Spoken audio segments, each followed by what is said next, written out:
కాశీ విశ్వనాథ భక్తి వృక్ష. మహాకాల గణేశ్వర్, వారాణసి. ఆనందవన కాశీలో ఉన్న అవినాశి శివతీర్థమైన జ్ఞానవాపి అన్ని తీర్థాలలో ఉత్తమమైనది, త్రిభువనాలలో అనుపమమైనది మరియు పరమ మోక్షప్రదాయకమైనది.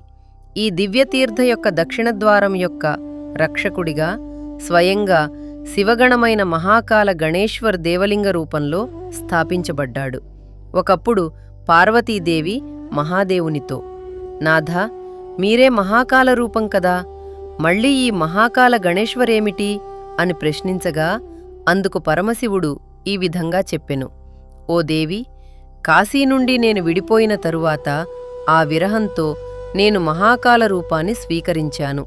నేను ఈ రూపాన్ని స్వీకరించిన వెంటనే నాతో నివసించిన గణాలు వచ్చి, ఓ ప్రభూ, మేము మీకు ఏ పనిని నెరవేర్చాలి, దయచేసి మాకు మీ అనుమతినివ్వండి అని అడిగారు. అందుకు మహాకాలుడు, ఓ గణముల్లారా, మీరందరూ నాలాంటి రూపంలో ఉన్నారు మరియు నాకు చాలా ప్రియమైనవారు. నన్ను సంతోషపెట్టడానికి మీరందరూ కాశీకి వెళ్ళి దివోదాసరాజు నుండి కాశీని తిరిగి పొందాలి అని చెప్పటంతో గణాలందరూ కాశీకి వచ్చి వివిధ అడ్డంకుల ద్వారా రాజును అతని మార్గం నుండి దూరం చేయటం ప్రారంభించారు. కాని చాలా కాలం పాటు రాజులో ఎటువంటి తప్పు కనిపించకపోవడంతో వారందరూ నా మహాకాల రూపాన్ని ధ్యానించుతూ ఖచ్చితంగా కాశీలో నివసించాలి, ఇక్కడ శివలింగాన్ని స్థాపించాలి మరియు ప్రతిరోజూ భగవంతుని స్తుతులు పాడాలి అని అనుకుని వారందరూ పాశుపత ప్రతిజ్ఞ చేసేసి తపస్సులో నిమగ్నమయ్యారు. వారి తపస్సును చూసి అవిముక్తేశ్వరుడు ప్రత్యక్షమై, ఓ గణముల్లారా, నా మహాకాల రూపంతో నివసించే మీరందరూ ధన్యులు. నా సన్నిధిలో ఉన్న ఈ లింగం యొక్క ప్రభావం మీకు అన్ని రక్షణలను ఇస్తుంది.